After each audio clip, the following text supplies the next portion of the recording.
I've crocheted so many projects that start with a basic granny square, so today I have a slightly long beginner-friendly tutorial so that hopefully you guys can start too. I'll be using this Posh Pro yarn from Michael since it's slightly bigger and I think it's easier to see, and a 5mm hook, but use whatever size goes with your yarn. Now the center pole on this yarn was a little sus, so I had to do this the old-fashioned way, but we're starting this project with a magic circle, so if you do not know how to do one, then lock in right now. The simplest way that I can explain this is that you're going to take your 2 fingers and put the yarn over it like this and hold it down with your thumb. Then you're going to wrap the yarn around so that it creates an X in the front and parallel lines in the back. So it should look something like this. Okay, stay with me, y'all. Now from here, you're going to grab your hook and go under the first string and then pull the second one under the first. Then you're going to yank it by the neck and wrap your hook around so that it looks like this. Then using the yarn that I'm pointing to right here with my hook, you're going to go under and pull it through so that we can chain 1. I feel crazy talking this slow, but hopefully you guys get the idea. Once you practice a few times, I promise it becomes muscle memory. But carefully slide the yarn off your fingers and then you have your magic ring. Okay, so to start this granny square, we are going to chain 3, and we already did the first chain, so now we just need to chain 2 more. This chain 3 is going to act as our first double crochet, and then we're going to work 2 more double crochets into the magic circle. I slowed this part down for the baby crocheters, but if you already know how to do a double crochet, then fast forward through this part. But for the newbies, we're going to yarn over and go into your magic ring, yarn over, pull through,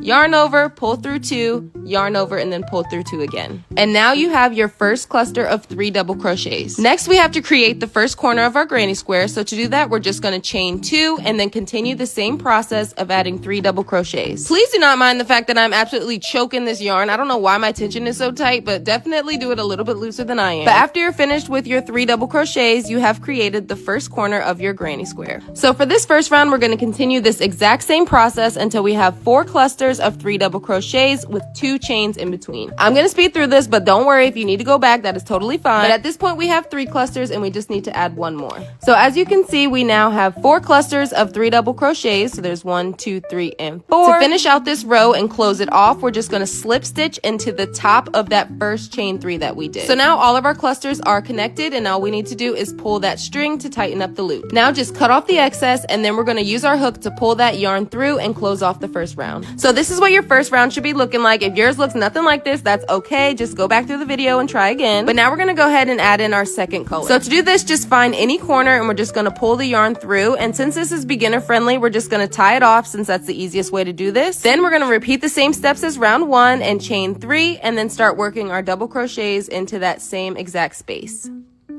So now I'm going to show you guys how we create the corners of the granny square. So after you do your first cluster of 3, you should have something like this. We're just going to chain 2 like we did in the first round and then go right back into the same space that we're working in with 3 double crochets. Now once you're finished with that, you've created the first corner of your second round. Next, we're working on the side of the granny square, so we do not need to chain 2, and we're going to work directly into that next space.